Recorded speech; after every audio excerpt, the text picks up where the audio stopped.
अरे ये सुनो पक्का। अभी आगे बढ़े, अब आएंगे सेक्शन नंबर 47 पे। सेक्शन 47 किस चीज का है? वोटिंग राइट्स के बारे में बात कर रहे हैं। तो as you all know voting right एक शेयर होल्डर को मिलता ही है, ये सुनो। कितना मिलेगा?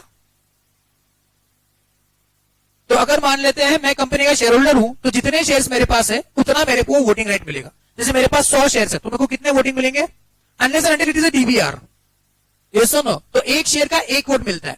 लेकिन वोटिंग जो है वो मुझको बहुत सारे एंगल्स पे देखना पड़ेगा।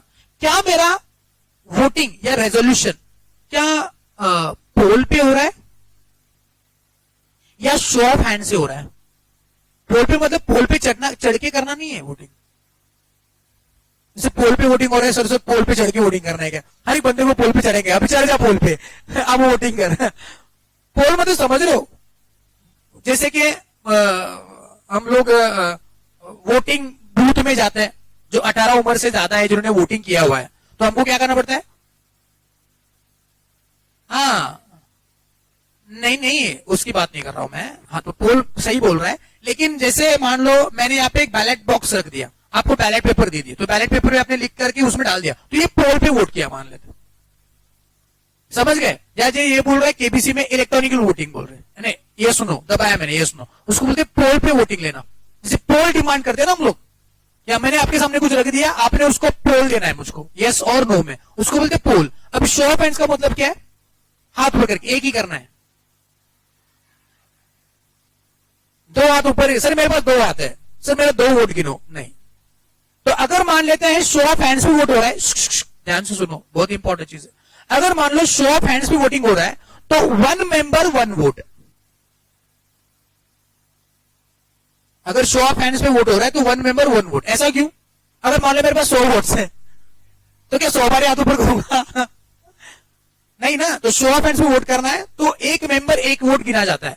और अगर पोल पे वोट होना है, जैसे आप बैलेट पेपर पे लिख रहे हो, इलेक्ट्रॉनिकली वोट कर रहे हो, उसको पोल पे वोट बोलते हैं।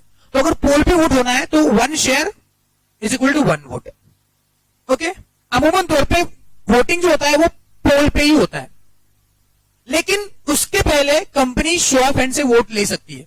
मतलब कंपनी अगर कुछ वोटिंग लेना चाहती है तो वो शो ऑफ हैंड्स ही होगा। तो first preference is given to show of hands. अगर मान लो हमने कंपनी के मेंबर्स को मीटिंग में बुलाया है, तो first preference will be given to show of hands. लेकिन शो ऑफ हैंड्स पे अगर मान लो लोग राजी नहीं है, कुछ लोग बोलेंगे कि नहीं नहीं नहीं, शो ऑफ हैंड्स बिल्कुल नहीं है, पानले हो जाते।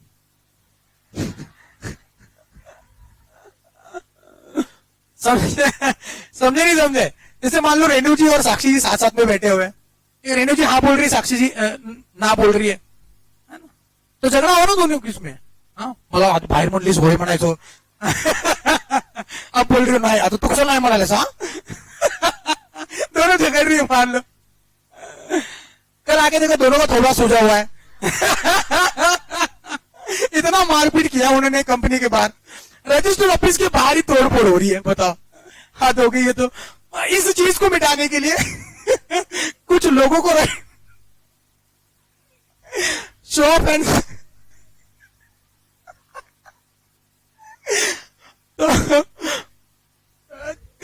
शट अप,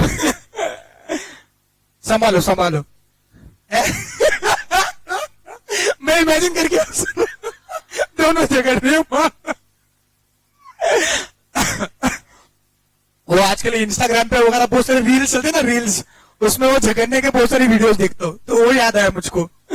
हाँ जी, तो शो ऑफ हैंड्स पे पहले वोटिंग होगा। अगर मान लो शो ऑफ हैंड्स किसी को कोई राजी नहीं है शो ऑफ हैंड्स पे, तो कुछ लोग क्या कर सकते हैं, डिमांड कर सकते हैं, तो उसको बोलते हैं डिमांड ऑफ पोल। तो अगर मान लो कंपनी के मेंबर्स को पोल पे वोटिंग करना है तो उसको डिमांड करना पड़ता है, otherwise company show off hand से काम बना लेगी। भाई बिकॉज ये क्या है, एकदम कन्वीनियंट है, और झट से क्या हो जाएगा, काम भी हो जाएगा अपना और डिसीजन भी हो जाएगा। जैसे अगर आपने सदन देखा हुआ है, अगर आप लोकसभा, राज्यसभा या फिर विधानसभा, विधान परिषद देखते हो, हाँ यस, तो अगर आप देखोगे सदन में वगैरह देखोगे, तो जो वोटिंग होता है ना, वो होता है ऑन वॉइस। वॉइस जो ये रहते हैं ना, जो अध्यक्ष रहते हैं विधानसभा के, आजकल कौन से है, हाँ, तो अध्यक्ष होते हैं जो बोलते हैं कि ऐसा ऐसा प्रस्ताव है, जिसको हाँ बोलना है, यस बोलना है, वो यस बोलो, जिसको नो बोलना है नो बोलो। पहले यस वाले बोलेंगे, तो जिसकी आवाज ज्यादा होगी वो रेजोल्यूशन पास हो जाएगा। सदन में ऐसा होता है। हाँ जी ऐसे नहीं, माइक होता है ना, माइक बंद होता है सर सब, मतलब जहाँ पे जब वोटिंग होता है वॉइस पे, तो जो उनके सामने माइक होते हैं वो बंद होते हैं सारे। तो चिल्ला चिल्ला के कितना चिल्लाओगे, इतना नहीं होता है। एवरेज सबका वॉइस एवरेज सेम ही होता है, चिल्लाने के टाइम पे सबकी आवाज एक जैसी होती है। तो जिसको यस बोलना है वो यस बोले, तो जिसका वॉइस ज्यादा होगा अध्यक्ष तय करेगा विधानसभा या फिर लोकसभा राज्यसभा के कि यस का ज्यादा है या नो का ज्यादा है। बिकॉज जल्दी जल्दी सारे डिसीजन निपटाने पड़ते हैं। अगर पोल पे वोटिंग लेने बैठे तो फिर हो गया काम। अधिवेशन तो ज्यादा नहीं होते ना, साल में 2 बार ही होते हैं। ये सुनो, इमरजेंसी में कभी मिल गए तो मिल गए, अगर 2 बार ही मिलते हैं तो 2 बार ही, उसमें झगड़ा भी बहुत सारा होता है। इसको कुर्सी फेंक के मार रहे हैं, गाली गलौज हो रही है। कभी देखा है आपने?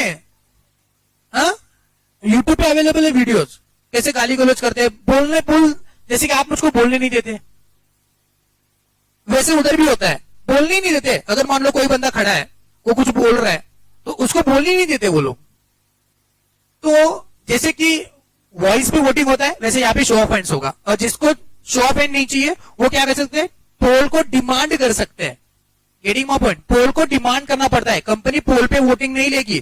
Primarily company will go for show of hands because it is convenient and easy and consuming less time. अगर पोल को डिमांड किया है तो 1 शेयर 1 वोट, अगर शो ऑफ हैंड्स पे है तो 1 मेंबर 1 वोट। अगेन पोल और शो ऑफ हैंड्स का वोटिंग हम लोग उस सेक्शन में देख लेंगे, मैनेजमेंट एडमिनिस्ट्रेशन में डिटेल में पढ़ना है। लेकिन यहाँ पे वोटिंग राइट की बात आई तो मैंने बोल दिया, ठीक है। अब बात ये करते हैं कि मान लो 2 मेंबर है मेरे पास, ठीक है। एक कंपनी है, कंपनी के 2 मेंबर है, ए और बी, ठीक है। फेस वैल्यू है 100 रुपया, कितना? 100 रुपया। अब ए ने पे किया है 50 रुपए और बी ने पे किए 100 रुपए। ए ने पे किए 50 रुपए, बी ने पे किए 100 रुपए। ऐसा कुछ सीन है। मान लो डिफरेंट क्लास से बिलोंग कर रहे हैं, इसका क्लास अलग है, वो किसी और डेट पे इशू हुआ था, ये किसी और डेट पे इशू हुआ है। 100 रुपए ही फेस वैल्यू है। अब ए ने पे किया 50 रुपए, बी ने पे किया 100 रुपए। अब बताएंगे किसका वोट ज्यादा होगा, किसका वोट कम होगा? दोनों का सेम होगा, अलग अलग होगा? हरीश्वर बिल्कुल गलत। ए का वोटिंग जो होगा वो प्रोपोर्शनली रिड्यूस हो जाएगा और बी का वोट जो 1 गिना जाएगा। Getting my point? तो जो वोटिंग होता है it is depending upon the amount you paid up in the company. तो जितना पेड अप करोगे उतना ही प्रोपोर्शनली आपका क्या रहेगा, वोट गिना जाएगा। जैसे मान लो ए ने 50 का पेड अप किया है, उसके पास 10 शेयर है, तो अमूमन तौर पे 1 शेयर 1 वोट की जगह पे 10 वोटिंग मिल जाते थे, लेकिन उसका 50% पेमेंट आया हुआ है तो उसका वोट 5 ही गिना जाएगा। जो वोट करेगा वो 5 ही गिना जाएगा। और जहां पे बी ने 10 ही शेयर होल्ड किए तो बी के कितने वोटिंग वो गिने जाएंगे, 10 वोटिंग गिने जाएंगे। Getting my point? Yes or no? तो voting rights is directly proportionate with your amount paid up.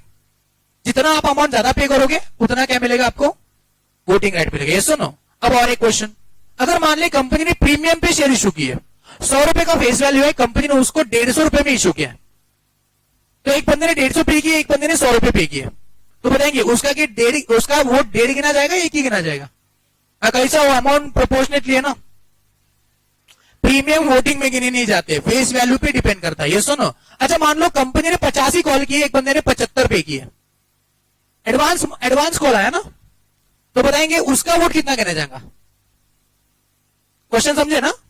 ए और बी है अगेन, ठीक है ना। ए ने पे किए 50 रुपए, कंपनी ने 85 कॉल किए थे, और बी ने पे किए 75 रुपए, कंपनी ने 85 कॉल किए थे। अब बताएंगे ए का वोटिंग कितना है, बी का वोटिंग कितना है? नहीं, उसने 75 पे किया ना, तो एडवांस कॉल का क्या हुआ, पे तो किया ना भाई, कंपनी यूज भी कर रही है। हाँ, तो इसका वोटिंग क्या बनेगा, सेम हो जाएगा। जैसा ना भाई, बिकॉज कंपनी अब तक पे नहीं किया, इसका मतलब ये है दूसरा इंटरप्रिटेशन कि एडवांस कॉल पे वोटिंग राइट्स अवेलेबल नहीं है। हाँ, जब कंपनी 25 रुपए कॉल करेगी वापस से और इस बंदे ने 25 रुपए पे कर दिए, तो फिर दोनों का वोटिंग सेम है। अगर मान लो इसने 25 पे ही नहीं किए, तो फिर यहाँ पे डिफरेंट, उसका 0.75 गिना जाएगा, इसका 0.5 गिना जाएगा। Getting my point? यस। आप बोलेंगे सर फिर आइडेंटिफाई कैसे होगा ये किसका वोट है? तो हर एक बंदे को बैलेट पेपर उसके नाम से दिया जाता है, समझे? जैसे कि मान लो 1000 शेयर होल्डर है, तो 1000 शेयर होल्डर के बैलेट पेपर 1000 नामों से प्रिंट हो जाते हैं, और जब गिना जाता है तो गिना, इसका ये नाम मान लो कौन है, ये पाटिल है, तो पाटिल का कितना वोटिंग है, इतना, कितना पेड़ है भी इतना, तो उसके इतने वोट गिनो, तो ऐसे करके टोटल वोट गिने जाते हैं। Getting my point? Yes or no? Clear है? चलो पढ़ते हैं अभी यहां से voting rights of the shareholder. Every equity shareholder shall have a right to vote on every resolution. Underline the point. Every equity shareholder, every resolution. Every equity shareholder, every resolution. तो company में जितने भी resolution हो पास हो रहे हैं, चाहे वो इक्विटी शेयर होल्डर के रिलेटेड हो या इक्विटी शेयर होल्डर के रिलेटेड ना हो, कोई एग्रीमेंट पास करना है, कोई प्रॉपर्टी खरीदनी है, कोई प्रॉपर्टी बेचनी है, कोई नई कंपनी एक्वायर करनी है, कोई कंपनी बेचनी है, अपना कोई पार्ट ऑफ द कंपनी बेचनी है, ये सुनो, कोई भी रिजोल्यूशन हो, चाहे वो डिबेंचर होल्डर के बारे में हो, चाहे वो प्रेफरेंस शेयर होल्डर के बारे में हो, चाहे डिपॉजिट के बारे में हो, चाहे कंपनी लिक्विडेट करने के बारे में हो, जो भी रिजोल्यूशन हो, एवरी रिजोल्यूशन का मतलब समझ रहे हो ना? कंपनी में जो भी रिजोल्यूशन पास होता है, उस हर रिजोल्यूशन पे वोट करने का पावर किसके पास है? अनलेस एंड अनटिल वो बोर्ड रिजोल्यूशन नहीं है, क्योंकि बोर्ड के रिजोल्यूशन पे शेयर होल्डर वोट नहीं करेंगे. तो एवरी रिजोल्यूशन जहां पे शेयर होल्डर्स वोट कर सकते हैं, उस हर रिजोल्यूशन पे इक्विटी शेयर होल्डर क्या करेंगे? वोट करेंगे. अब इसका मतलब यह है कि प्रेफरेंस शेयर होल्डर के वोटिंग राइट्स के ऊपर रिस्ट्रिक्शंस है. वो क्या रिस्ट्रिक्शन है देख लेंगे. समझे ना? यहां पे बात किसकी की है? इक्विटी शेयर होल्डर की बात किया. तो every equity shareholder has a right to vote on every resolution passed in the company. On poll the voting right of every equity shareholder shall be proportion to his shares in the paid up equity share capital of the company. Underline करेंगे. Poll पे क्या होगा? Poll पे proportionate होगा. So on poll proportionate. On poll proportionate. Voting rights of preference shareholder. This is important. अब यहां पे आपको थोड़ा पढ़ने की जरूरत है. Every preference shareholder shall have a right to vote. Every preference shareholder shall have a right to vote on such resolutions which directly affect his right. मतलब प्रेफरेंस शेयर होल्डर्स उन्हीं resolution पे vote करेंगे जहां पे उन preference share holders के rights को affect करने वाला रेजोल्यूशन है. जैसे मान लो प्रेफरेंस शेयर, एग्जिस्टिंग कुछ प्रेफरेंस शेयर होल्डर्स है.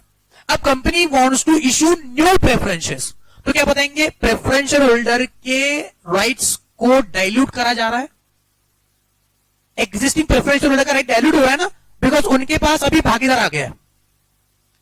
तो उस रेजोल्यूशन पे प्रेफरेंस शेयर वोट कर सकते हैं. या फिर preference share, existing preference share holders के राइट्स को वेरिएट करना है. सेक्शन 48 में हम लोग देखेंगे कि मान लो 12% का उनका डिविडेंड रेट है, उसको 10% करना है, तो उस पर वोट कौन करेगा? प्रेफरेंस शेयर होल्डर वोट करेंगे. अच्छा, इक्विटी शेयर होल्डर के बारे में कुछ बात करनी है. हमने राइट चेंज करने इक्विटी शेयर होल्डर के, तो क्या प्रेफरेंस शेयर होल्डर वोट करेंगे? नहीं करेंगे. वो उन्हीं रिजोल्यूशन पे वोट करेंगे जहां पे प्रेफरेंस शेयर होल्डर्स का राइट अफेक्ट हो रहा है. Getting my point? Next one. On any resolution for winding of the company. जी हाँ, वो तो उस पर वोट करेंगे, इक्विटी भी करेंगे, प्रेफरेंस भी करेंगे. तो प्रेफरेंस शेयर होल्डर, पहला रेजोल्यूशन जहां पे वो only preference share holder vote करेंगे, ऐसा रेजोल्यूशन जो उनके राइट्स को अफेक्ट कर रहा है. दूसरा, in case of winding of the company. और तीसरा, on any resolution for payment और reduction of the share capital. मतलब ऐसा रेजोल्यूशन जो उनके रीपेमेंट के बारे में बात कर रहा हूं, या फिर उनके शेयर कैपिटल को रिडक्शन करने की बात कर रहा हूं. किसके?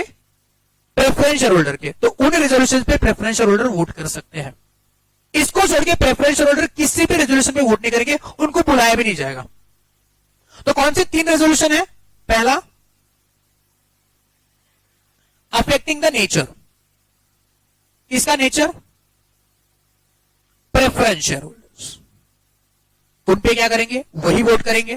दूसरा, जहां पे कंपनी वाइंडिंग अप हो रही है, मतलब कंपनी को वाइंडिंग अप करवाने का डिसीजन लिया जा रहा है, तो उसमें प्रेफरेंस शेयर होल्डर को बुलाया जाएगा, वोट करवाया जाएगा.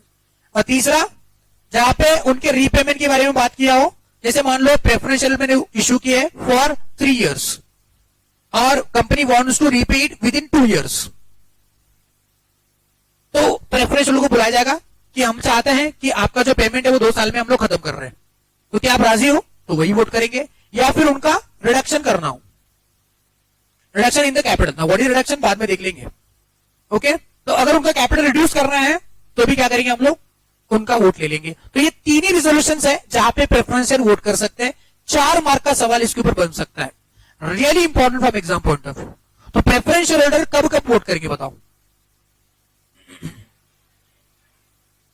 जहां पे उनका राइट अफेक्ट हो रहा है. दूसरा, वाइंडिंग अप हो रहा है. और तीसरा, रीपेमेंट और रिडक्शन ऑफ द कैपिटल. ठीक है. अब ऐसी भी बारी आती है जहां पे preference share holder will get right to vote as like the equity shareholder. Now how the equity shareholders are voting on every resolution? So every resolution पे प्रेफरेंशियल होल्डर भी वोट कर सकते हैं, लेकिन कब? अगर उनका प्रेफरेंस डिविडेंड 2 या 2 से ज्यादा सालों के लिए पे नहीं किया हो, चाहे वो क्यूमुलेटिव हो चाहे क्यूमुलेटिव ना हो, समझे ना? तो इसमें एक नोट क्या आएगा? वेयर द प्रेफरेंस डिविडेंड, ध्यान देंगे यहां पे, where the preference dividend is not paid for 2 or more years. 2 years बोलेंगे, जैसे क्या मान लो इस साल पे नहीं किया, अगले साल पे किया, उसके अगले साल पे नहीं किया, तो 2 साल हो गए. यहाँ पे कॉन्जिक्यूटिव वगैरह कुछ वर्डिंग का इस्तेमाल नहीं किया. तो जहां पे प्रेफरेंस डिविडेंड 2 या 2 से ज्यादा सालों के लिए पे नहीं किया है, तो वहां पे preference holder can vote on any resolution. Any यानी कि जो भी इक्विटी शेयर होल्डर वोट कर सकते हैं, और हर रिजोल्यूशन पे प्रेफरेंस शेयर होल्डर भी वोट करने का राइट रखते हैं. Getting my point? Case study बन सकता है इसके ऊपर. क्लियर छे? क्लियर छे? झेपिया पक्का? तो बताएंगे प्रेफरेंस होल्डर किस किस रेजोल्यूशन पे वोट करेंगे जहां पे उनका नेचर राइट अफेक्ट हो रहा हो. दूसरा वाइंडिंग अप. तीसरा रीपेमेंट और रिडक्शन. और कौन सी ऐसी कंडीशन है जहां पे वो एवरी रेजोल्यूशन पे वोट करेंगे? 2 या 2 से ज्यादा सालों के लिए अगर उनका डिविडेंड पे नहीं किया, चाहे वो क्यूमुलेटिव हो चाहे क्यूमुलेटिव ना हो. आप बोलेंगे सर क्यूमुलेटिव होगा तो ही नहीं, क्यूमुलेटिव हो नॉन क्यूमुलेटिव हो, जब कभी भी, क्या बेटा सोना है क्या? नींद आ रही क्या? पक्का सुबह जल्दी उठा क्या? तो 2 या 2 से ज्यादा सालों के लिए अगर प्रेफरेंस डिविडेंड पे नहीं हुआ है तो आप प्रेफरेंस होल्डर हो तो एवरी रेजोल्यूशन में वोट करेंगे. Next one, on a poll the voting rights of every preference holder will be proportional to his paid up capital. वो तो इक्विटी जैसा ही है. Yes or no? If a dividend on any preference shares is not paid for 2 or more years, then every preference holder of a such class shall have a right to vote on every resolution placed before the company. तो इसको online करो, 2 साल online करो, 2 या 2 से ज्यादा साल. Preference dividend right to vote on every resolution underline करेंगे. कर दिया? आगे बढ़े. Next one, if an equity shareholder as well as preference shareholder have a right to vote on any resolution, then the voting rights of equity shareholders and preference shareholder shall be in the same proportion which the paid up equity capital bears to the paid up preference share capital.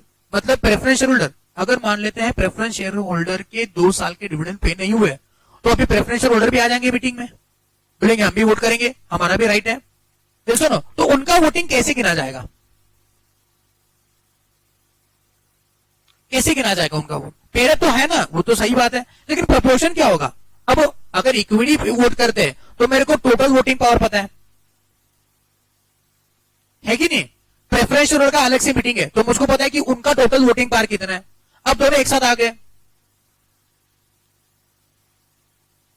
तो उनका भी proportionally लेना पड़ेगा. देखो क्या लिखा है, if equity shareholder as well as preference shareholder have a right to vote on any resolution, then voting rights of equity shareholder and preference shareholder shall be in the same proportion which the paid up equity capital bears to the paid up preference share capital. मतलब equity share capital paid up divided by, अगर मान लेते हैं total paid up कितना है equity का 1 लाख रुपए और प्रेफरेंस का कितना है 50,000 मान लो, तो ये रेशियो कितना हो जाएगा? 2:2. तो 2:1 रेशियो में उनका वोटिंग क्या होगा? डिवाइड हो जाएगा. क्लियर है? समझे? पक्का? अगर मान लो शो ऑफ हैंड्स में वोटिंग हुआ तो प्रेफरेंस का 1 गिना जाएगा और इक्विटी का 2 गिना जाएगा. अब मेरी बात समझे? क्लियर है? Next one, proportion of voting rights. ये तो हो गया. Applicability section 47 apply to all companies whether it is a public or private. However, the provision of section 47 shall not apply to a private company whose memorandum articles so provide. अगर private company के articles of memorandum में voting rights के बारे में कुछ और प्रावधान है जो कि 47 में नहीं लिखे, तो उसका वोटिंग उस हिसाब से होगा. जैसे प्राइवेट कंपनी को लिबर्टी है कि वो वोटिंग राइट्स को अपने आप से डिसाइड कर सकते हैं. ठीक है कि 1 शेयर 1 वोट. जैसे मान लो अभी हम लोग बोल रहे हैं कि पोल पे वोटिंग करना है तो 1 शेयर 1 वोट, और ऊपर से बोल दिया कि proportionally paid up share capital के प्रोपोर्शनली उसको क्या किया जाएगा? गिना जाएगा. लेकिन प्राइवेट कंपनी बोल रही है ऐसा कुछ नहीं, 1 शेयर 1 वोट चाहे कितना भी पे हुआ हो तो उसका वोटिंग उस हिसाब से लिया जाएगा. या फिर प्राइवेट कंपनी बोल रही है शेयर चाहे जितने भी हो 1 member 1 vote, because private company में फैमिली मेंबर्स होते हैं क्लोज फ्रेंड्स होते हैं, तो का वोटिंग राइट्स अगर हम लोग एक शेयर एक वोट पे लेते हैं, इसको ज्यादा वोट दिए तो वो बुरा मानता है और इसको ज्यादा वोटिंग दिया तो ये बुरा मान जाता है। बेटे है मान लो, है ना, अभी बेटे को बाप का शर्ट आ रहा है, समझ गए ना, बेटा का शर्ट पहनना चाहता है अभी और उसको आ भी रहा है, शर्ट पहनता भी है, तो अभी वो इक्वल लेवल पे आ गए ना, तो उसका भी ईगो तैयार हो गया। अभी बचपन में ईगो नहीं होता है, जैसे बाप के जूते बाप के शर्ट अगर आ रहे हैं अपने को तो अपना ईगो बढ़ जाता है। तो वैसे बाप को ज्यादा वोटिंग दिया और बेटे को कम वोटिंग दिया, बेटा बोल रहा है मैं तो दिन भर उधर काम करता हूं, बाप तो कुछ काम करता ही नहीं है। तो क्या पता है कंपनी को बनाने के लिए बाप ने कितना खून पसीना किया हुआ है। यस, मैं applicable to girls also, girls थोड़े से सॉफ्ट हार्टेड होते हैं ना, बॉयज थोड़े से पिया, नॉट एप्लीकेबल। तो बाप को ज्यादा वोटिंग राइट दिया, बेटे को कम वोटिंग राइट दिया, तो प्रॉब्लम है। तो प्राइवेट कंपनी क्या कर सकती है, इस वोटिंग राइट्स को ही बदल सकती है, बोले कि ऐसा नहीं चलेगा, नहीं नहीं नहीं, एक मेंबर एक वोट, किसको बुरा नहीं लगना चाहिए, समझे नहीं समझे। तो उसका वोटिंग कैसे गिना जाएगा, वन मेंबर वन वोट, खत्म। Getting my point. यहां पे खत्म हुआ सेक्शन 47। कौन सी बातें पढ़ी हमने 47 में, कौन कौन सी बातें पढ़ी हमने। पहला देखा कि इक्विटी शेयर होल्डर कौन से रेजोल्यूशन में वोट करेंगे, कौन से रेजोल्यूशन में वोट करेंगे, एवरी रेजोल्यूशन, और उनका वोटिंग राइट्स उनके पेड अप अमाउंट पे प्रोपोर्शनेट होगा, जी हाँ होगा, क्लियर है, जब पोल आएगा। लेकिन अगर शो ऑफ हैंड्स है तो वन मेंबर वन वोट। देखो नोट्स बनाने टाइम पे ये बात याद रखनी है आपने, इसका नोट्स अपने घर पे बनाना है, वन मेंबर वन वोट, ठीक है। वही अगर मैं प्रेफरेंशियल की बात करूंगा तो वो भी एवरी रेजोल्यूशन पे वोट करेंगे, क्यों, क्योंकि वो प्रेफरेंस है, तो उनका वोटिंग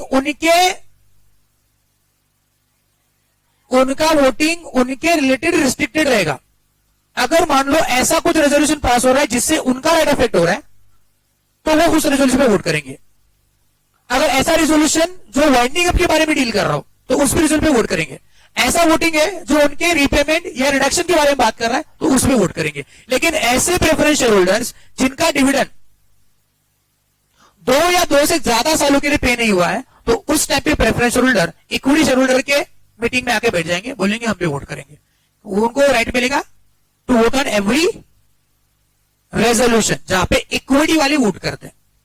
यस और नो, अरे क्लियर है, पक्का।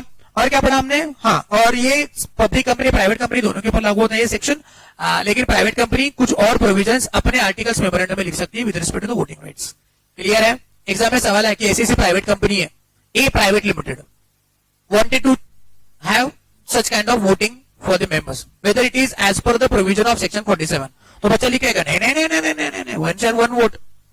बेटा पहला पढ़, ए प्राइवेट लिमिटेड है, read the questions very carefully, is the first instruction given in the question paper, है कि नहीं, होता ही नहीं होता है, तो उसको पहले ढंग से पढ़ना पड़ेगा। रीड द क्वेश्चन केयरफुली, इसको ढंग से रीड करो और फिर बाकी के ऊपर रीड करो। आपकी आदत होती है ना ऊपर को कुछ पढ़ना है नहीं, जैसे मान लो कुछ ऑनलाइन कुछ आप अकाउंट कुछ बना रहे हो तो उसमें टर्म्स एंड कंडीशन होते हैं, एकदम स्क्रॉल करके आई एग्री, बाद में आई एग्री का क्या क्या हो जाता है आपको नहीं पता है। जैसे फेसबुक पे अकाउंट बना है, कुछ टर्म्स एंड कंडीशन को एक्सेप्ट किया नहीं किया, इंस्टाग्राम पे अकाउंट बना है, कुछ टर्म्स एंड कंडीशन एक्सेप्ट किया नहीं किया, बाद में क्यों बोम मार रहे हो, ऐसा किया वैसा किया करके। व्हाट्सएप पे अकाउंट बना है, आई एग्री किया नहीं किया, तो उसने बोला था मैं बाद में चेंज कर सकता हूं टर्म्स एंड कंडीशन, उसने बोला था ना, और आपने एग्री किया था, और व्हाट्सएप बोल रहा है अब मैं आपका फोटो किसी और को बेचूंगा, तो इसकी मान्यता आपने पहले दे दी थी, मान्यता दत्त नहीं। जिसको समझा वो समझा, नहीं समझा कुछ भी देखने के लायक नहीं है। चलो वो तो अपना पॉइंट ही नहीं, बढ़ते आगे सेक्शन सबसे इंपॉर्टेंट और सबसे ट्रिकी वाला ये सेक्शन है, section 48, variation of share holders right. क्या बोलो सेक्शन, ए बेटा ए मोबाइल रख दे, पूछना है क्या देख रहा था, मैं पूछ लेता हूं, दे दे, कुछ मोबाइल देख रहे कुछ बात कर रहे, इज्जत नहीं लॉ की। अच्छा मैं सिखा रहा हूं, कंटाला रहेगा आपको, are you finding it much boring, हाँ नो ना, देखता हूं अभी कौन बात करेगा ना उसको पूछूंगा। सेक्शन 48 नाम है variation of share holders right. Variation, what is variation?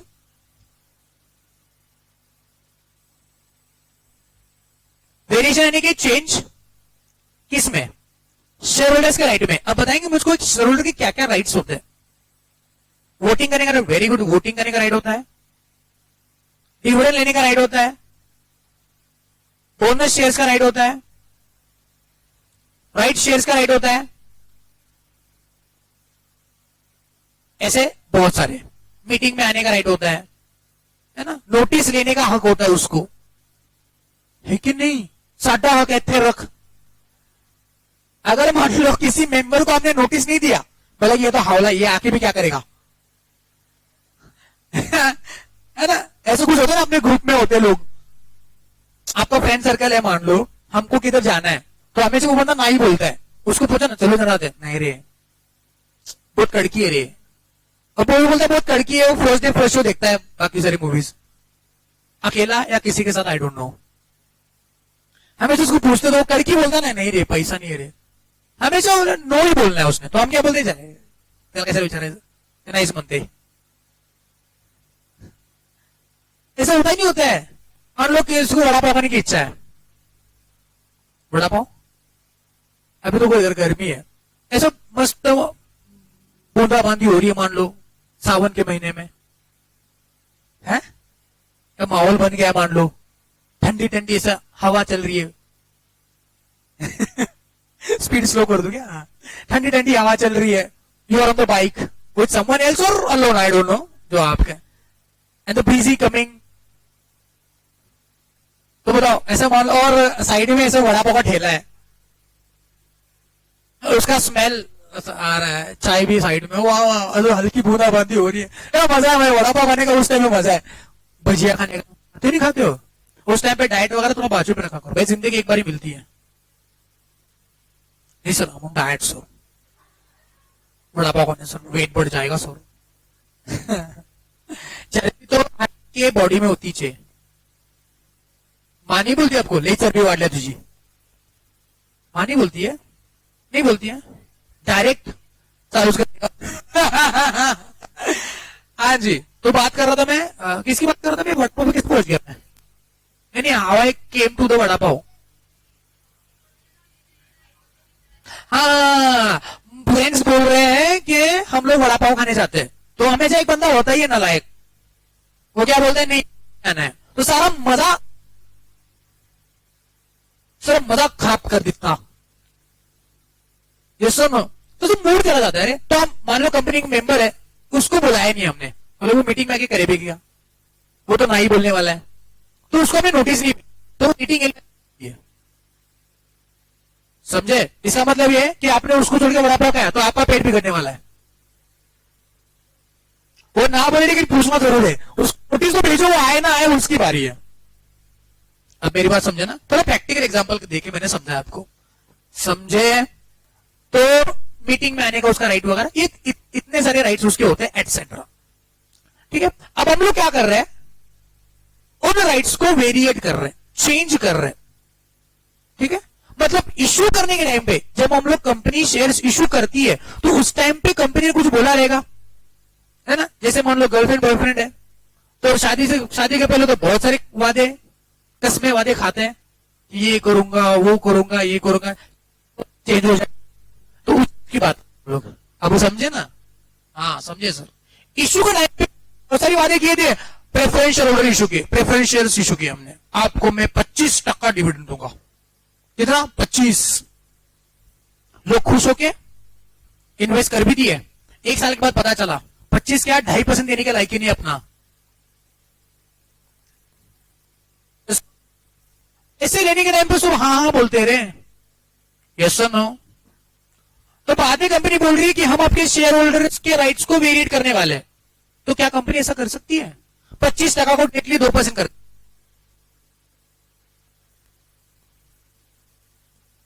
वो एक मूवी है, I forgot the name of the movie, उसमें एक डायलॉग है, एक मियां बीवी रहते हैं, मतलब ऐसी यंग कपल रहते हैं, अभी नई नवेली शादी हुई रहती है, तो वो लड़की जो बोलती है की लग्नाच्या आधी माझी किचेन जरी पडली तरी तू उचलून द्यायचास. आता मी अक्षी पडले तरी उचल बघायचं नाही. ऐसा कुछ डायलॉग है उसमें, तो वो मुझको याद आता है, वो याद आता है. पहले तो शेयरहोल्डर की बहुत खातिरदारी करते थे, लेकिन अब नहीं देने, अब नहीं कर रहे. क्यों? बिकॉज पैसा नहीं है. अभी डिविडेंड के राइट्स को कम कर रहे हैं, वोटिंग राइट्स को कम कर रहे हैं, वेरिएट कर रहे हैं. पहले डीवीआर इशू किया, बोला एक शेयर को 10 वोट. अब बोलते नहीं, एक ज वोट मिलेगा. पहले बोल रहे आईफिल टावर घुमा के लेके आऊंगा, अब रंका टावर पे लेके जा रहा है. बताओ, बोला ये तेरा आईफिल टावर है. चलेगा? एक्सेप्ट करोगे? लेडीज लोगों को पूछ रहा मैं, एक्सेप्ट करोगे? नहीं बोलती लड़की. आईफिल टावर को बोल के रंका टावर घुमा के लेके आ रहा है. थेम्स नदी बोल के रंग पंचगंगा दिखा रहा है. बता. नायगरा वाटरफॉल बोल के अम्बोली का वाटरफॉल दिखा रहा है. नहीं चलेगा. तो क्या ऐसा वेरिएशन हो सकता है? देखा जाए तो ये नहीं हो सकता, लेकिन अगर शेयरहोल्डर ही राजी है, हाँ मियां बीवी राजी तो क्या करेगा काजी. ये सुनो, अभी ये बोल रही है चलेगा, तुम मेरी जिंदगी में हो तो मुझको और कुछ नहीं चाहिए. पंचगंगा राहिलं, तुम्हाला जयंती नाला जर दाखवला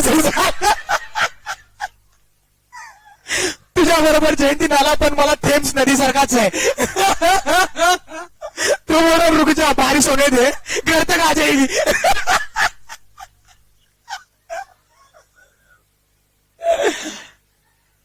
बात समझ गए ना? कॉन्सेप्ट और ही है, इसमें ज्यादा दम बचा ही नहीं. अभी जो भी प्रोविजन था वो हो गया है. अब बस प्रोसीजर पार्ट देखते कि क्या होगा, कैसे होगा. ठीक है? तो शेयर होल्डर्स के राइट्स का वेरिएशन हो सकता है. कैसे? The rights attach to the shares of any class may be varied if the power to make the variation is contain in the memorandum or articles. तो हम लोग उसको चेंज कर सकते हैं, लेकिन इसका पावर कहां पे है? आपके एमओए और एओए में. कि एमओए एओए में लिखा है कि जब कभी भी कंपनी शेयर्स इशू करेगी, इशू करने के बाद कंपनी उसके राइट्स को बदल सकती है. ये पावर एमओए एओए में लिखा हुआ है. और अगर नहीं रहेगा तो कर देंगे, अमेंड कर देंगे ना, उसमें क्या. लेकिन उसके लिए भी मेंबर्स की परमिशन लगती है. या फिर और लिखा है अभी, और if such variation is not prohibited by terms of the issue such is shares in case no power is contain in the memorandum or articles. मतलब क्या लिखा है? इसका मतलब कोई समझाएगा मुझको? क्या लिखा है? If such variation is not prohibited, मतलब पहला लाइन पढ़ो और फिर बी को पढ़ो. The rights attach to the shares of any class may be varied if such variation is not prohibited by the terms of such issue. मतलब उस variation को टर्म्स ऑफ इशू से प्रोहिबिट नहीं किया है. मतलब जब हम लोग इशू कर रहे हैं तो उस टाइम पे ऐसे नहीं लिखा है कि हम आपके राइट्स को बदलेंगे नहीं. और अगर ऐसे लिखा है तो वेरिएशन नहीं होगा. अब मेरी बात समझे ना? In case no such power is contain in the memorandum or articles. मतलब मेमोरेंडम और आर्टिकल में इस बारे में कुछ लिखा नहीं है, और टर्म्स ऑफ इश्यू में भी ऐसा कुछ नहीं लिखा है कि हम चेंज नहीं करेंगे. तो क्या चेंज हो सकता है? जी हां, हो सकता है. तो इसका मतलब ये होता है. क्लियर है? तो यहां पे क्या लिखूंगा? No provision in terms of issue as well as MOA or AOA. किस चीज का? To variation. मतलब वेरिएशन का कोई टर्म नहीं लिखा हुआ है. एमओए एओए में नहीं लिखा है मान लो कि हम लोग चेंज करेंगे या नहीं करेंगे, ऐसा कुछ नहीं लिखा है. और टर्म्स ऑफ इशू ने भी प्रोहिबिट नहीं किया है, तो आप चेंज कर सकते हो. जी अच्छा, एमओए एओए में कुछ नहीं लिखा है और टर्म्स ऑफ इशू में लिखा है कि आप वेरिएशन नहीं करेंगे, तो क्या कर सकते हैं? नहीं कर सकते, चेंज नहीं करेंगे. दोनों प्रोविजन एक ही लाइन में आती है, तो दोनों में भी बातें नहीं होनी चाहिए. अच्छा चलो, एमओए एओए में लिखा है कि आप चेंज नहीं कर सकते और टर्म्स ऑफ इशू इसके बारे में साइलेंट है, तो क्या आप चेंज कर सकते हो? एमओए एओए में लिखा है कि कंपनी जो है वो शेयर होल्डर्स के राइट्स को चेंज नहीं कर सकती, और टर्म्स ऑफ इश्यू में भी इसके बारे में कुछ लिखा नहीं है। तो क्या कंपनी शेयर होल्डर्स के राइट्स को चेंज कर सकती है? नहीं कर सकती। एमओए एओए में लिखा है कि चेंज कर सकती है, टर्म्स ऑफ इश्यू में कुछ नहीं बोला है, तो क्या कर सकती है?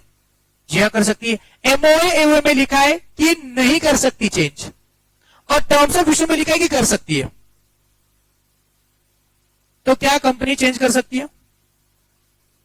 मैंने क्या पूछा, सवाल समझो। हाँ, एमओए एओए में लिखा है कि कंपनी शेयर होल्डर्स के राइट्स को चेंज नहीं कर सकती, टर्म्स ऑफ इश्यू में लिखा है कि चेंज कर सकती है। तो क्या कंपनी चेंज कर सकती है?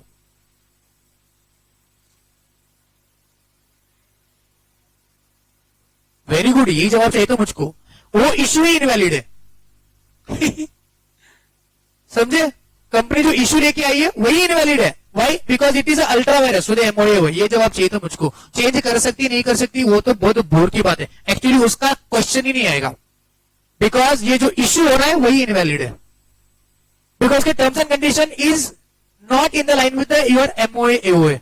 समझे ना? तो इसलिए थोड़ा क्वेश्चन को ध्यान से पढ़ना पड़ेगा, लॉ को इंटरप्रिट करते आना चाहिए कि क्या बोल रहे हैं और इसका लिंकिंग कहां पे है। समझे? अब समझिए इसका मतलब क्या है।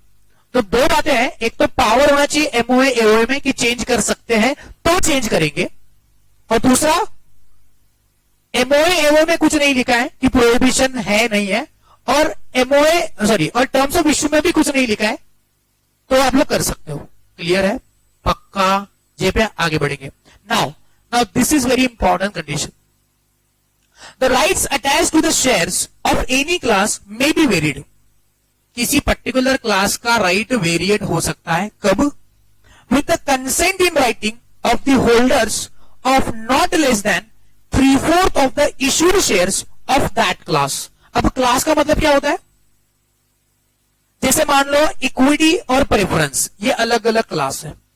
इक्विटी में भी अलग अलग क्लास हो सकते हैं, जैसे कि नॉर्मल और डीवीआर। ये सुनो, मान लो कंपनी के पास नॉर्मल शेयर्स भी है और डीवीआर भी है, तो ये दोनों अलग अलग क्लास है कंपनी के। नॉर्मल में भी क्लास हो सकते हैं,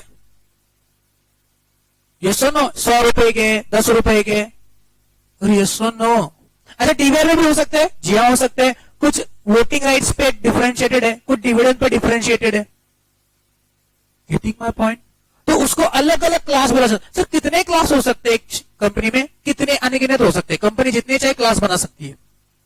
तो आपको अगर किसी उसमें से किसी पर्टिकुलर क्लास का राइट चेंज करना है, जैसे कंपनी के पास डीवीआर है, डीवीआर में डिविडेंड पे डिफरेंशिएटेड शेयर्स है कुछ, मतलब उनको वोटिंग राइट तो सेम मिल रहे हैं, डिविडेंड अलग मिल रहा है। ऐसा हो सकता है? हाँ, ऐसा हो सकता है कि डिविडेंड और वोटिंग दोनों चेंज्ड है। जैसे टाटा मोटर्स का था, 10 शेयर्स को 1 वोट और 20% एक्स्ट्रा डिविडेंड, एक ही डीवीआर में 2 बातें मिल रही थी। लेकिन क्या ऐसे भी हो सकता है कि वोटिंग सेम है, डिविडेंड एक्स्ट्रा मिल रहा है, क्योंकि वो एक्स्ट्रा पैसे पे कर रहे हैं। कैसा हो सकता है? क्या ऐसा हो सकता है कि वोटिंग सेम है, डिविडेंड कम है? वोटिंग सेम है, डिविडेंड कम है?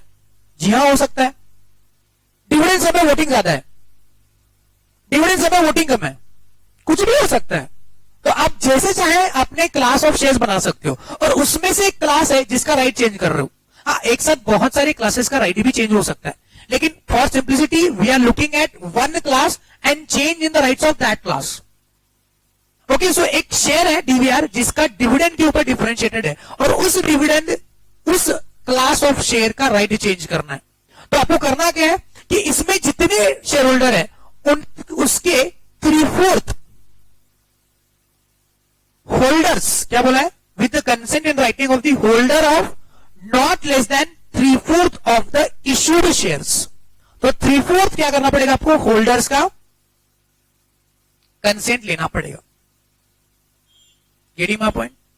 या फिर और you can pass a general meeting special resolution, लेकिन ये मीटिंग जो होगी वो बस उस क्लास की होगी, इसमें बाकी के लोग नहीं होंगे।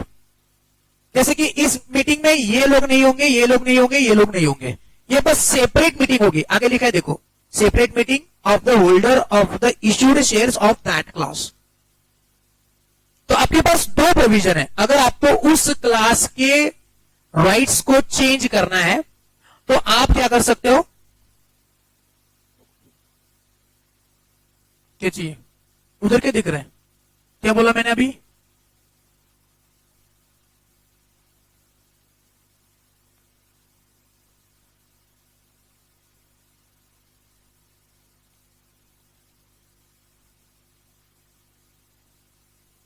और उसके बाद क्या बोला,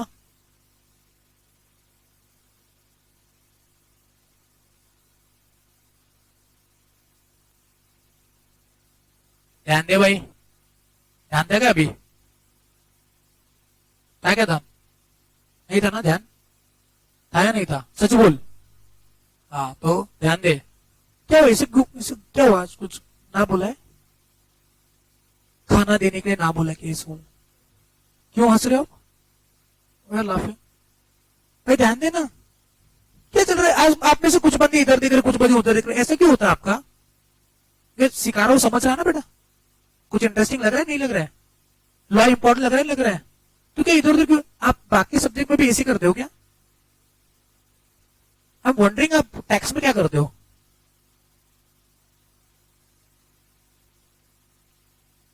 हाँ, मतलब स्वप्निल से तो कभी पूछते हैं नहीं आपको, मैंने तो कभी, I am the student of Swapnil से, तो I know he will not ask anyone, कोई सो रहा है, सो जा बेटा, तेरी जिंदगी तेरे डिसीजंस, कभी पूछा है किसी को, कभी मान लो तू सोता हुआ मिला सर को, तो आज के तरफ देखिए हंसेंगे बस गेलो उड़लास तो आता गेलास तुमको जो करना है करो, संत आदमी है कभी किसी को कुछ बोलेगा नहीं, आई एम वंडरिंग कि आप क्या कर रहे हो उसमें, ध्यान देना भाई, ध्यान दे, टाइम वेस्ट हो गया मेरा 2 मिनट, जिंदगी के 2 मिनट मेरे वेस्ट कर दिए तूने, और अभी जो बोल रहा हूं उसके 4-5 सेकंड तो आपको जिस क्लास का वोटिंग राइट चेंज, आपको जिस क्लास का राइट चेंज करना है, चाहे वोटिंग डिविडेंड जो भी हो, उस क्लास के 3/4 होल्डर्स का कंसेंट ले लो, या फिर आप उसकी अलग सी मीटिंग बुला के उसमें स्पेशल रेजोल्यूशन पास कराओ ना, कैन एनीवन टेल मी, आप ही बताओ बेटा इसमें डिफरेंस क्या है, वाह वाह, क्या डिफरेंस है,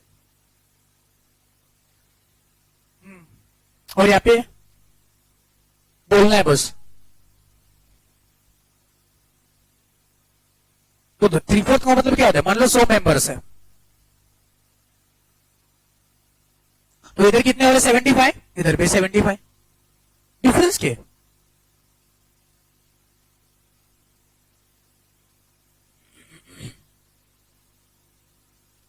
अच्छा ये बोल रहा है, तो एक मेंबर की बात किया, अच्छा चलो, यहाँ पे 76 आ गया, यहाँ पे 76 आ गया, what is the difference,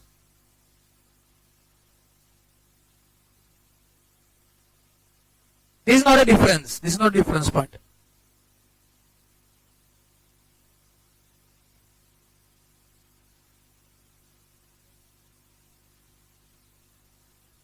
one fourth बचे हुए 1/4,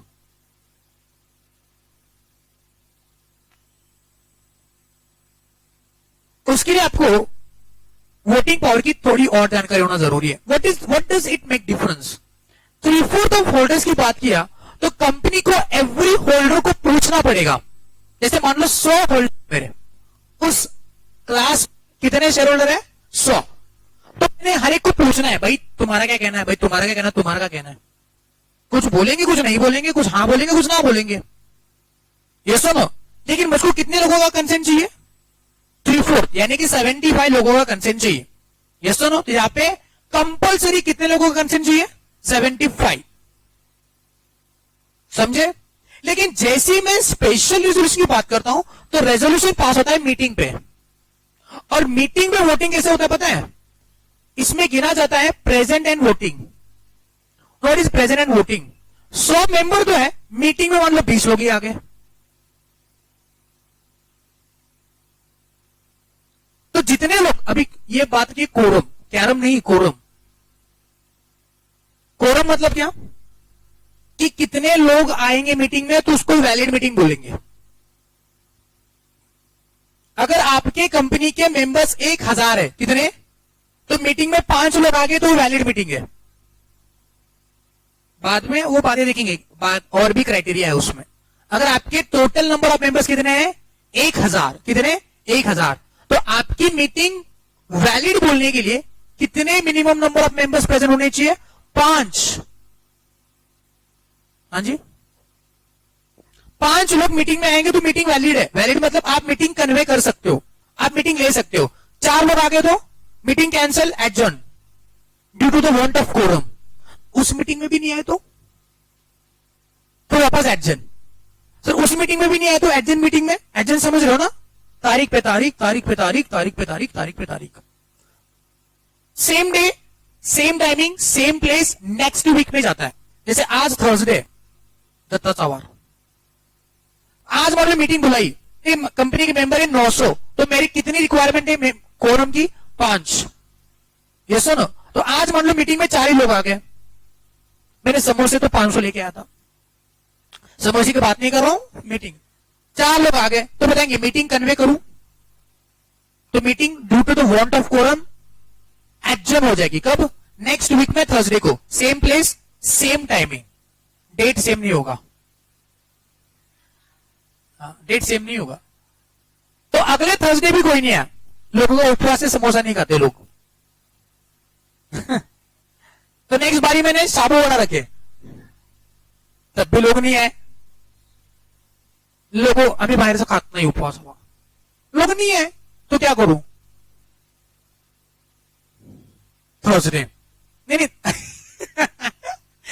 थर्सडे को, अगले थर्सडे बेटा, वो नेक्स्ट डे, नेक्स्ट वीक में सेम डे पे होता है हमेशा, तो कुछ और डेट पे रखना है तो कंसेंट लेना पड़ता है, वो बात की बात है। वो बोलते बुधवार की सगळी येतात मंगळवारपासून येतात सर, मग अगले थर्सडे को भी नहीं आया तो अगले थर्सडे पे, अगले थर्सडे पे, ऐसे करते करते कभी मीटिंग ही नहीं हुई। मीटिंग एक बार एडजर्न होगी, एडजर्न मीटिंग भी कोई नहीं है तो जितने लोग हैं वो कोरम माना जाएगा। एक मेंबर क्यों ना आया हो? सर एक भी नहीं आया तो? हाँ हो सकता है एक भी नहीं आया तो, देखिए board of leaders super decision लेके फाइनल कर देंगे, समझे? ठीक है हाँ जी, किसका 1000 बंदे हैं तो 5 मिनिमम, 1000 तक मेंबर है तो 5, उसका 0.5% अगर कुछ नहीं है, 500 मेंबर है तो मेरे 5 ही बनूंगा ना, तो उसका परसेंटेज अलग है बेटा, परसेंट पे मत गिन उसको। तो बात ही कर रहा हूं मैं किसकी, हाँ प्रेजेंट वोटिंग। मेरे पास कितने मेंबर्स है 100, आए कितने मीटिंग पे 20,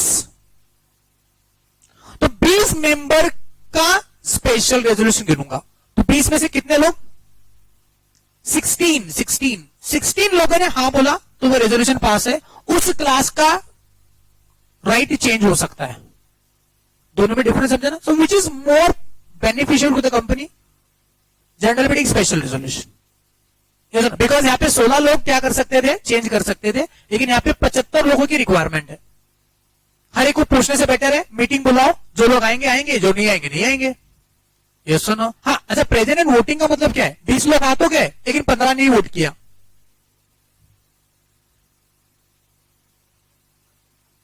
बाकी लोग समोसा खाने आए। कुछ लोग होते नहीं यहाँ पे यस नो डोंट नो, वो वाले लोग, डोंट नो वाले लोगों को क्या करें, आए तो 20 है,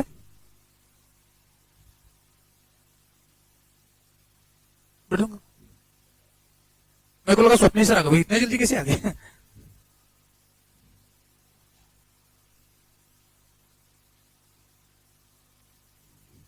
पलीकडची पाहिजे,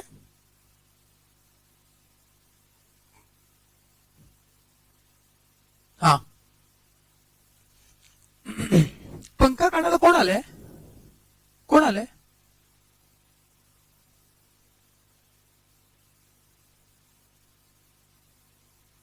हाँ 20 लोग आ तो गए लेकिन उनमें से 15 लोगों ने वोट किया, तो 15 में से जितने अगेंस्ट है कितने फेवर में वो गिना जाएगा। तो प्रेसिडेंट वोटिंग का मतलब ये होता है जितने लोग आ रहे हैं और जितने लोग वोट कर रहे हैं। कुछ लोग खुद से रिस्ट्रेन कर सकते हैं वोटिंग करना कि मुझको वोट नहीं करना है, समझे? क्लियर है? चलो, सो 2 पॉइंट्स में डिफरेंस समझे, 3/4 ऑफ दी होल्डर्स या फिर जनरल मीटिंग का स्पेशल रेजोल्यूशन, दोनों में से किसी एक ही चीज का कंप्लायंस करके आप उस क्लास का राइट चेंज कर सकते हो। अब सुनो मैंने क्या बोला, अगर मान लो मैंने पहला ऑप्शन चूज किया जहां पे 3/4 मिनिमम लगते हैं और मुझको मान लो 80 लोगों का कंसेंट आ गया कि हाँ कर दो, नो वरीज, तो बाकी बचे हुए 20 लोग क्या करेंगे? सर एग्जिट ऑप्शन नहीं, it is binding on them. समझे? तो they have to follow the majority. हाँ, इसमें और एक प्रावधान है, लेकिन वो बात की बात है, वो बाद में पढ़ेंगे। अब तक बस ये समझो, क्लियर है मेरी बात? इसलिए मैंने बोला थोड़ा ये कंफ्यूजिंग है, लेकिन हम सीखेंगे तो एकदम आसान है। समझे? या फिर मैं दूसरा ऑप्शन चूज कर रहा हूं जहां पे 100 मेंबर है, 20 लोग आ गए मीटिंग में और स्पेशल रेजोल्यूशन पास हो गया और बोल दिया राइट चेंज हो गए, तो बताएंगे उतने लोगों का राइट चेंज होगा जिन्होंने रेजोल्यूशन पे हाँ बोला है या बाकी सारे लोगों का? अच्छा, जो लोग ना बोल रहे हैं, जैसे 16 लोग है ना, 16 में से 16, 20 में से 16 हाँ बोले, 4 ना बोले, ये तो समझ गए 16 का चेंज करना है और 4 का भी चेंज करना है। उन्हें ना बोला तो क्या हुआ? बाकी 80 लोगों को क्या करूं? हाँ, तो ये 80 लोगों ने भी क्या करना है बोलो? फॉलो करना है। क्लियर है? समझे क्यों? कोई डाउट है क्या? हाँ जी,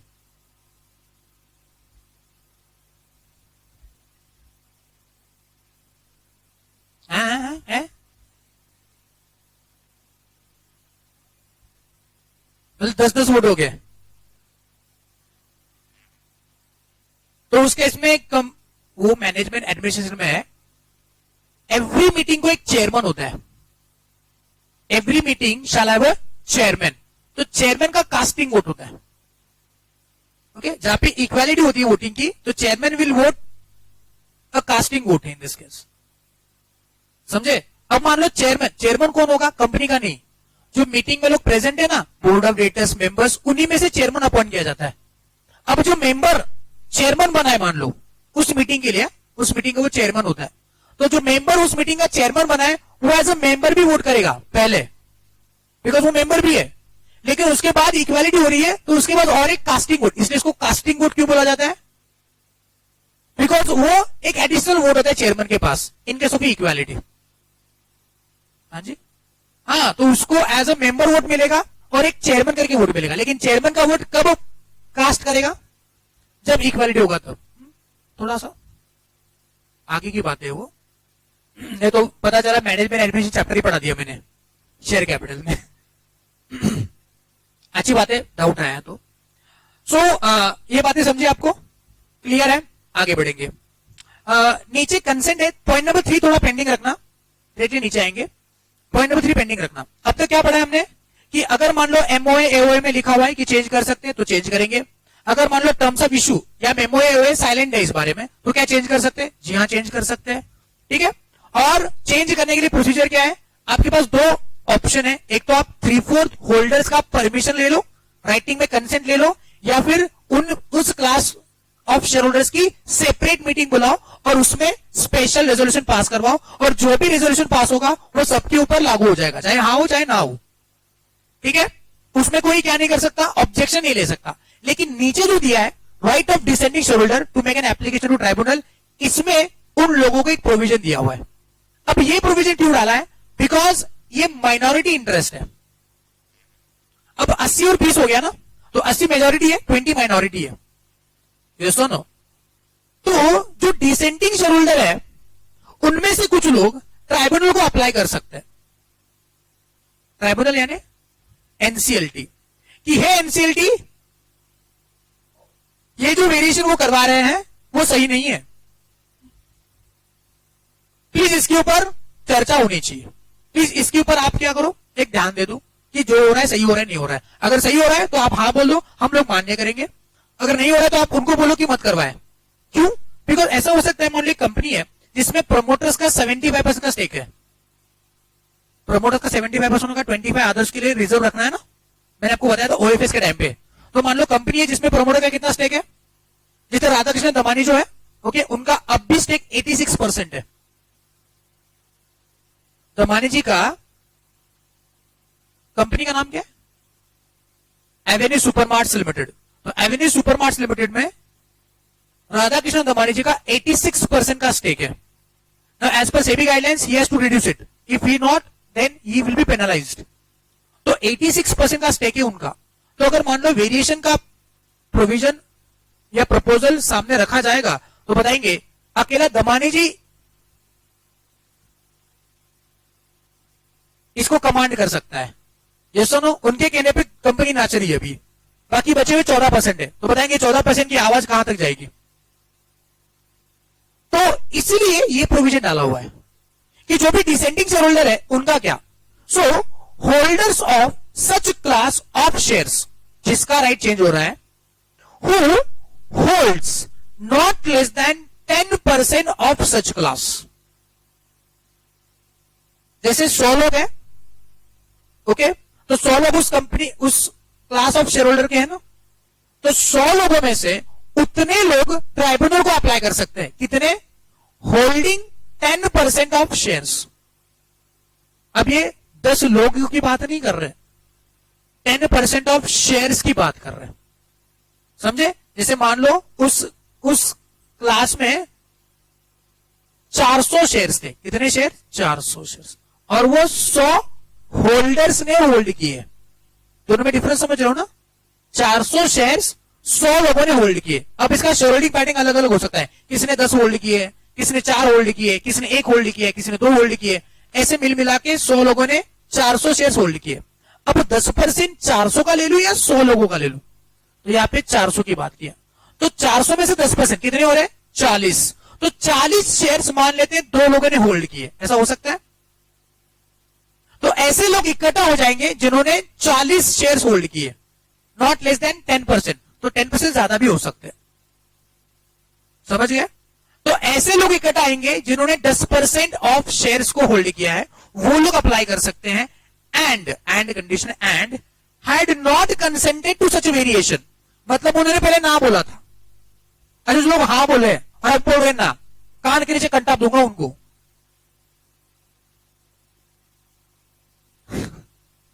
समझे, पहले हाँ बोलते अभी ना बोलते, अब अप्लाई करें, पहले हाँ बोल दिया उधर, अब टाइम नहीं बोलो ना, नहीं बोलना है, मुझको नहीं करवाना है, पहले क्यों हाँ बोला। तो वो 10% ऐसे लोग होने चाहिए जिन्होंने ओरिजिनली ना बोला था, ये सुनो, नहीं तो एनसीडी गाना गाएगा खेल मांडला, चलो जी छोड़ दो, do not even try for it. देख रही सर ने क्या गाना गाया, तो एनसीडी गाना गाया बोले खेल मांडला, काय खेल मांडला है, ये सुनो।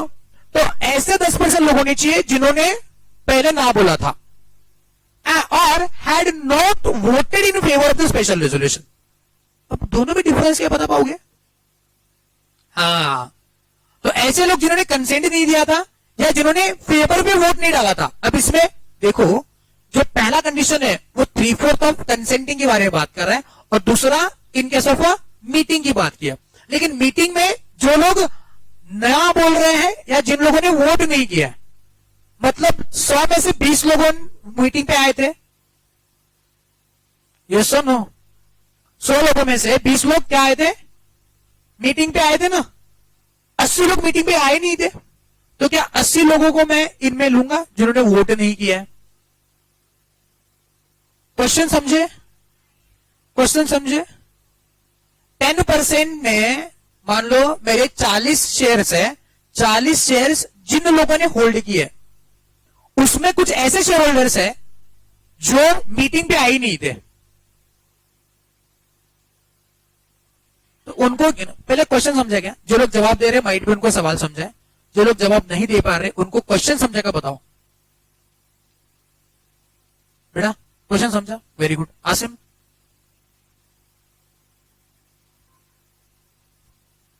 क्या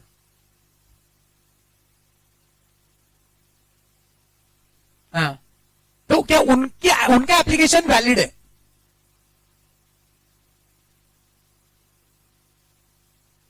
मीत बेटा बहुत दिन हो गए तुमको सवाल नहीं पूछा मैंने, हाँ जी बेटा बोल, हाँ या ना, क्यों ना, हाँ जी, वो तो मेरे को पता है।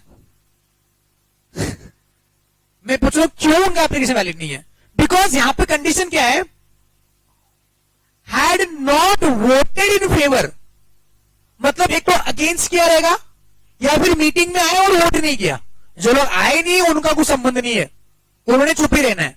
तुमको बुलाया था ना, तुम आए नहीं, वो बुला दिए मगर अब मेरी बात समझे। तो एंड कंडीशन में क्या लिखा है, ये दो लोग होंगे। पहला कंडीशन है 10% of shares, holders of 10% shares. लेकिन ये लोग या फिर जो लोगों ने, सॉरी और नहीं है, एंड है, मैं कंफ्यूज हूं। एंड ये लोग क्या होने चाहिए, अगर ये कंसेंट लेके बात बनी है तो जिन्होंने कंसेंट नहीं दिया है, नॉट कंसेंटेड, कुछ समझ रहे हो ना। और अगर ये मीटिंग लेके स्पेशल रेजोल्यूशन पास किया है तो जो लोगों ने फेवर पे वोट नहीं डाला है, नॉट वोटेड इन फेवर, मतलब इसमें क्या आएंगे, अगेंस्ट वाले भी आ जाएंगे और नॉट वोटेड भी आएंगे। लेकिन नॉट वोटेड वाले कौन से, जो मीटिंग में आए हैं। मीटिंग में जो नहीं आए हैं उनका संबंध नहीं है यहाँ पे, वो लोग एप्लीकेशन नहीं कर सकते। चलो तुमको कुछ पता ही नहीं मीटिंग में क्या हुआ, तुम क्या एप्लीकेशन कर रहे हो, एनसीएलटी बोल रहे हैं, समझे ना। एनसीएलटी में जाओगे बहुत तगड़ा कामकाज होता है उधर, सुन के भी नहीं देते लोगों की, बिकॉज उनको पता है ऐसे वाले मामले बहुत सारे होते रहते हैं, है ना। ऐसे बहुत सारे केसेस होते हैं जो उन्होंने ट्रायल किए रहते हैं, तो they know what is the inside and out. तो बस पढ़ते हैं केस, केस डिसमिस। समझे नहीं समझे, ठीक है। तो बात समझे कि कौन लोग क्या कर सकते हैं, इस वेरिएशन पे ऑब्जेक्शन ले सकते हैं। कौन लोग है, राज बेटा नींद आ रही है, कौन लोग है जो ऑब्जेक्ट कर सकते हैं, holder of 10% of shares of that class, and in case the consent was obtained, those person should be not consenting persons। मतलब जो दो लोगों की बात किया मैंने इधर, फॉर एग्जाम्पल वो दो लोग नॉट कंसेंटेड में होने चाहिए। कंसेंटेड वाले में से दो लोग मत उठाओ, उसमें से एक कंसेंटेड में था और एक नॉन कंसेंटेड में था, तो ये वैलिड एप्लीकेशन नहीं है। या फिर अगर रेजोल्यूशन पास करके ये वेरिएशन किया हुआ है तो जो लोगों ने फेवर पे वोट नहीं किया था, तो उसमें नॉन वोटेड, ऐसा नॉन वोटेड क्यों इंक्लूड किया इसमें, बिकॉज अगर लॉ मेकर चाहते तो ऐसा लिख देते कि the persons, the members who voted against. Law makers को अगर बोलना था कि अगेंस्ट वाले लोग ही होने चाहिए तो वो स्पेसिफिकली लिखते इधर के the members who voted against, but they have written the members who not voted in favour. तो नॉट वोटेड में, फेवर में ये दो लोग आते हैं। क्लियर है, समझी गयो। मैंने पहले ही बोला था थोड़ा सा ट्रिकी वाला सेक्शन है, खुद से पढ़ने जाओगे बाल नोच के फेंक दोगे, समझे। Next one, time limit. अब कब अप्लाई करेंगे, जब तक है जान। The application shall be valid only if it is made within 21 days after the date of when consent was given or the special resolution was passed। मतलब consent दिया था या रेजोल्यूशन पास हुआ था, उसके बाद 21 दिन के अंदर ये 10% लोगों ने एप्लीकेशन करना है। किसको, variation shall not have effect unless the confirmation by the tribunal. तो ऑलरेडी वेरिएशन के लिए 75% लोगों ने रेजोल्यूशन पास करके, स्पेशल रेजोल्यूशन पास करके फाइनलाइज किया था। लेकिन अगर कुछ लोगों ने ऑब्जेक्शन लिया है तो जब तक ट्राइब्यूनल नहीं बोलेगा तब तक वो वेरिएशन नहीं होगा, ठीक है। तो ट्राइब्यूनल में कैंसिल और कंफर्म द वेरिएशन। ट्राइब्यूनल एक तो हाँ बोलेगा या ना बोलेगा। The order of tribunal shall be binding on the every share holder, जो कंसेंटेड है, जो कंसेंटेड नहीं है। अगर मान लो ट्राइब्यूनल बोले नहीं नहीं ये वेरिएशन वैलिड है, तो जो लोग ना बोल रहे थे उन लोगों ने भी इस बात को मान लेना है।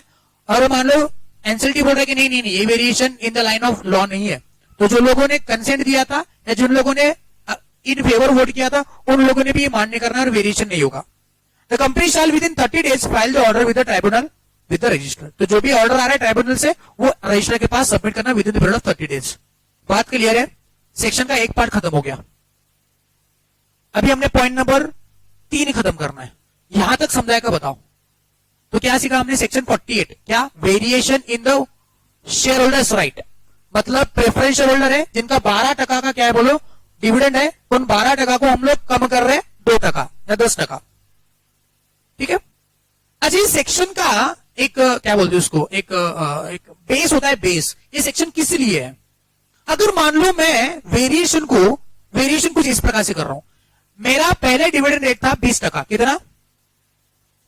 20% प्रेफरेंस शेयर होल्डर, उसको बढ़ाकर के 40% करना चाहता हूं, तो क्या ये प्रोविजन लागू होगा? Whether this section is applicable on that?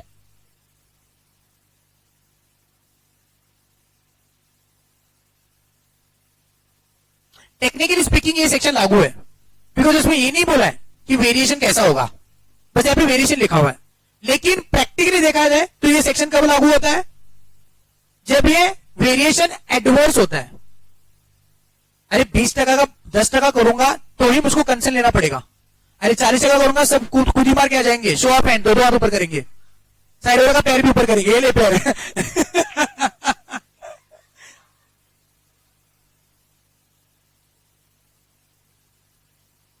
Point number 3 उसका ही है।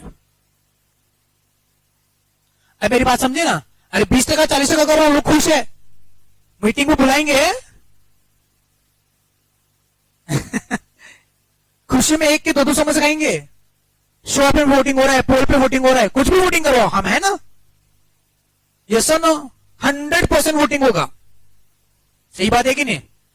तो इस प्रोविजन का बेस, प्रैक्टिकल बेस ये है कि जहां पे हम लोग वेरिएशन को एडवर्स कर रहे हैं, यानी कि एडवर्स इफेक्ट वाला वेरिएशन है, तो ही जाके ये प्रोसीजर फॉलो होगा, अदरवाइज तो डिड नॉट कंसेंट मेंशन, ये तो प्रोविजन लागू ही नहीं होगा। कंसेंट कौन नहीं देगा बताओ? आप बोलोगे? आप मान लो ईपीएल लिमिटेड के शेयर होल्डर हो और मैंने आपको बोला आपका फीस रिफंड हो जाएगा, जो कोई भी पास होगा उसका फीस रिफंड, तो बताएंगे? कुछ लोग हैं जो राजी नहीं है, बताओ कौन लोग राजी नहीं है? बताओ, कोई है यहाँ पे? नहीं ना? हाँ, ऐसे क्यों करेगा ऐसा कोई? ऐसा ना, कोई बेवकूफी रहेगा जो ये बात करेगा, यस नो? जिसका दिमागी संतुलन बिगड़ा हुआ है वही इस पर वोट करेगा ना, अदरवाइज मुझको पता, मैं ऐसा रेजोल्यूशन प्रपोज कर रहा हूं, जो लोग ग्रुप 1 पास हो जाएंगे, ग्रुप 2 पास हो जाएंगे, दोनों ग्रुप पास हो जाएंगे, उन लोगों का सबका फीस रिफंड करेंगे। बताएंगे कौन कौन इस पर राजी है, फेवर में वोट कौन कौन करेगा? Who is voting in favour of the resolution? हाँ, तो दोनों एक रेजोल्यूशन पास करते हो तो शो ऑफ हैंड्स से, शो ऑफ हैंड्स से वोटिंग पास करना है, मैंने रेजोल्यूशन पास करना है, I am the chairman of the meeting. कौन लोग है? आप ना बोल रहे? हाँ, ये पार्टी ले रहे, ये इसको तो पैसे की जरूरत नहीं है। अरे सब लोग हाथ ऊपर करो, जरा बताओ मुझको कौन फेवर पे वोट कर रहा है? फेवर पे वोट कौन कर रहा है? हाँ, तो यही सीन होगा ना, कंपनी में भी यही सीन होगा, है कि नहीं? डिड नॉट कंसेंट मेंशन, तो सवाल ही पैदा नहीं होता है। अच्छा, इसको वोट नहीं कर रहा है, ये वही मना लेगी, मैं कैसा हाथ ऊपर करूं? कुछ लोग भाई प्रो होता है, ईगो, मतलब उनका स्वैग अलग होता है, स्वैग, है की नाही? अगर मेरे जैसे लोक रहेंगे तो क्या बोलेंगे? तसं पण होईच म्हणणार आहे सगळे, कशाला माझा हात वर करू, तो हात दुखेल माझा, मैं काहीच बोलणार नहीं। तो जो वोट कर रहे हाँ ही होने वाला है ना, तो मैं तो वैसे भी ट्राइब्यूनल ये 20% का 40% कर रहा है, मला ते मान्य नाही कोई क्या सीन? एनसीएलटी का जज जो है उसको बोले, हे माझं सोन्या काय झालं तुला असं काय करायला लागलायस, गोळ्या चुकल्यात का तुझ्या सही बात है कि नहीं? मेरी बात सही है कि गलत है बताओ? ये सर, तो ये प्रोविजन उसको वहां पे लागू होगा जहां पे एडवर्सरी राइट्स क्या हो रहे, वेरिएट हो रहे हैं। डीवीआर कंपनी ने इशू किया है, अब डीवीआर को पहले क्या बोल दिया, एक शेयर को 10 वोटिंग राइट, अब बोल रहे नहीं एक शेयर को 1 वोट।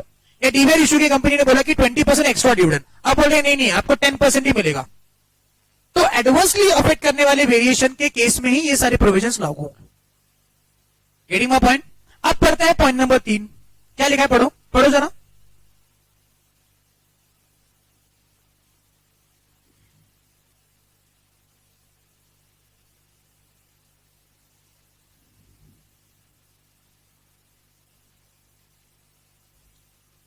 पढ़ लिया? बताओ क्या लिखा है। अगर मान लो एक क्लास का वेरिएशन दूसरे क्लास को एडवर्सली वेरिएट कर रहा है, तो जैसे आप इस क्लास का कंसेंट ले रहे थे वैसे बाकी क्लास का भी कंसेंट लेना है। एग्जाम्पल बता के बढ़ गया, अफेक्ट होगा, वेरी गुड, सिंपल लॉजिक है।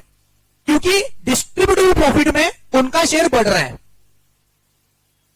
ये सुनो, कुछ भी हो सकता है, जिसे मैंने इसलिए अभी इस मौके पे मैंने आपको उसका बेस बताया कि वेरिएशन कुछ भी हो सकता है, एडवर्स या पॉजिटिव भी हो सकता है, फेवर भी हो सकता है। तो अगर मान लो प्रेफरेंस शेयर्स का मैं 20 से 40 करवा रहा हूं, तो इसमें बाकी प्रेफरेंस शेयर्स या फिर इक्विटी शेयर होल्डर्स के राइट को अफेक्ट हो रहा है एडवर्सली। अगर उनको भी पॉजिटिव हो रहा है, तो अगर मान लो मैंने प्रेफरेंस डिविडेंड 20 से 10 करवाया, तो बाकी लोग वो एडवर्स इफेक्ट हो रहा है क्या? तो वो तो खुश है, तो उनका कंसर्न, वो तो कंसर्न नहीं, पहला ले लो एडवांस। ये सुनो, तो चाहे वो दूसरे क्लास का कंसर्न लेने की बारी हो, चाहे वो उस क्लास का कंसर्न लेने की बारी हो, पॉइंट देखना है कि एडवर्स हो रहा है तो कंसर्न की बारी आएगी, अदरवाइज नहीं आएगा। समझी क्यों जेपिया? और ये जो अभी हमने प्रोविजन पढ़ा ना, ये अमेंडेड है। ओके, ये पहले नहीं था, ये अभी नया अमेंड हुआ है, मतलब इस बारी नहीं, पिछले साल ही अमेंड हुआ है। Getting my point? Yes or no? Have you got an idea about how to variate the shareholders right? पक्का 100%? आसिम बेटा कुछ डाउट है? अच्छा बताओ फिर 48 क्या है?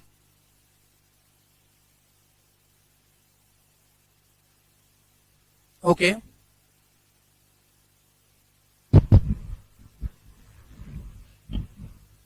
mark this section as important section.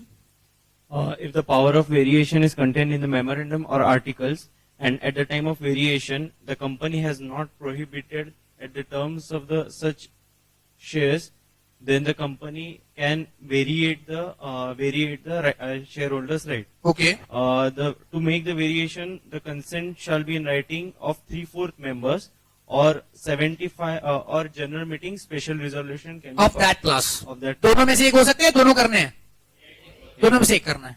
Very good. If holders not less than 10% of the share rights disagree with the resolution passed, they can approach the NCLT.